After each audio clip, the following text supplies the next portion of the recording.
ქვეყანაში ბოლოდროინდელი ხმაურიანი დაკავებები და 17 მაისის მოვლენა. ეს ის თემებია, რომლის შესახებ დღეს ოზურგეთში მსჯელობენ.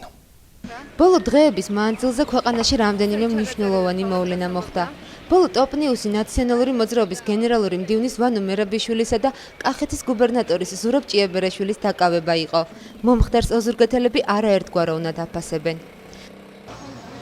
მარტო მერაბიშვილი და ჭიებერაშვილი კი არა. ძალიან ბევრი არიან მაგ დასაჭერი. ადამიანებს, რომლებსაც ამდენი დანაშაული აქვს, მარტო ის, რომ გირგლიანის კვლელობა ადებს ზურგზე, ისინი კი არ უნდა გასამართლენ ციხეში. ლინჩის წესით არ არსებობს კანონი. საერთაშორისო სამართალი გვიშლის ამას თუ არა, ლინჩის წესით სააკაშვილიდან დაწყებული მარტო გირგლიანის კვლელობისა უნდა გასამართლეს უყველა. 17 წელი მისცენ 17 წლის ვაღანას. ხო და 17 წელს და 17 ახლა მერაბიშვილს და მის ნათესაობას მისცენ.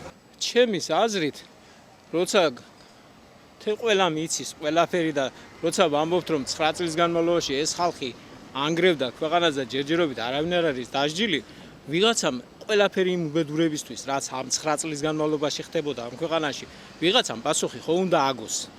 მაგრამ ისეც არ შეიძლება, რომ მე მგონი უფრო გამჭვირვალე უნდა იყოს ეს ყველაფერი. თუ ეს კაცი დამნაშავეა, არავის ეჭვი არ უნდა ეპარებოდეს, რომ ნამდვილად დამნაშავეა ეს კაცი და თქვათ რაღაცას პოლიტიკური დევნა არ არის. ხო, კითხვის ნიშნები არ უნდა იყოს, რა თქმა უნდა. გამეიკვლიონ უნდა ყველაფერი დააძუსტონ და მერე უნდა დააკავო. მე არ გამოვდგები პროკურორად და საქმის გამარტებლად, მაგრამ ყოველ შემთხვევაში არ ამგონია რომ მიზანშეწონილი იყოს ამ დაჭენ და ასეთ დაბატიმრებები, იმიტომ რომ გასთვალისწინებელია სხვების აზრიც. რას გვიზამს ეს მოგცემს, რა ქვია, ევროპისკენ მიმართულებაში შეფერხებას მოგცემს, არ მოგცემს, ეს თუ ჯერ არ გაითვალისწინეს, არაფერი არ გამოვა. თუ დაკავებებთან დაკავშირებით საზოგადოება სხვადასხვაგვარად მსჯელობს 17 მაისის მოვლენებთან მიმართებაში, ოზურგეთელები თითქმის ერთ აზრზე არიან. არ უნდა იყოს რა აფიშირება, მამათმავლების აფიშირება ჩვენ ტრადიციებში არ ჯდება, ქართულ მენტალიტეტში არ ჯდება ნამდვილად. ეს არ არის ევროპაში ვარ თუ იმაში, რა ქვია. დარბევას არ ვეთანხმები, მართალია, მაგრამ საბად უნდა თავის იყვნენ, მაგრამ თავიანთვის. ნუ ახდენენ ამის აფიშირებას. აი ეს მამათმავლობა, თუ გნებავთ ლესბოსელობა, ეს ხომ უკუღმართობაა. როგორც დაუშვათ ნარკომანია უკუღმართობა და ვებძვით ამას და ამის რეკლამირება არ შეიძლება.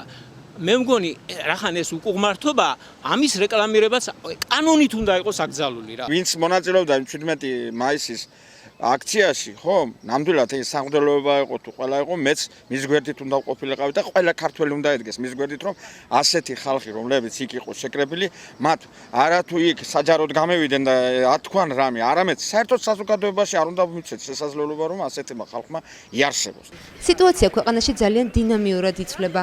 სხვადასხვაგვარია მოსახლეობის პოზიციებიც, თუმცა ის, რომ მთავრობის გადაწყვეტილებები გამჭვირვალე, მისი მიდგომები კი მტკივნეულ საკითხებთან მიმართებაში ძალიან დელიკატური უნდა იყოს, ამაზე არავინ კამათობს.